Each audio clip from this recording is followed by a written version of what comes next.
आता बघूया टॉप 9 जिल्ह्यांच्या बातम्या। साताऱ्याच्या कराडमध्ये शंभूराज देसाईंच्या उपस्थितीत महायुतीचा संवाद मेळावा। महायुतीतील घटक पक्षांचे पदाधिकारी उपस्थित। नाशिकच्या मालेगावमध्ये मतदान वाढीसाठी मनपात सेल्फी पॉइंट। महापालिका प्रशासक तथा आयुक्तांची संकल्पना, स्वाक्षरी, बॅनर आणि फ्लेक्सद्वारे जनजागृती मोहीम सुरू। निवडणुकीच्या तोंडावर परभणीत इफ्तार पार्टीत नेत्यांची रेलचेल। परभणी लोकसभेचे ठाकरे गटाचे उमेदवार संजय जाधव यांची इफ्तार पार्टीला उपस्थिती।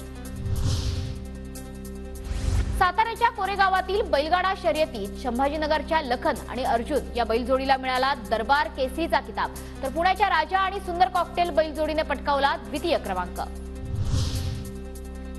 रत्नागिरीच्या मंडणगड तालुक्यात पाणी टंचाई। तालुक्यातील 7 वाड्यांमध्ये 40 वाड्यांमध्ये पाणी। अमरावतीच्या चांदूर बाजार तालुक्यात गारपिटीसह वादळी वाऱ्याचा पाऊस। गहू, संत्रा आणि कांद्याचं मोठ्या प्रमाणात नुकसान। वाशिममध्ये खरीप हंगामासाठी आतापासूनच शेतकऱ्यांची मशागतीची कामं सुरू। कोरडवाहू शेती असलेले शेतकरी लागले कामाला। मुख्यमंत्री ग्रामसडक योजनेतून मंजूर होऊनही परभणीतील सावंगी नदीवरच्या पुलाचं काम 4 महिन्यांपासून रखडलं। ग्रामस्थांचा सार्वजनिक बांधकाम विभागात आंदोलनाचा इशारा।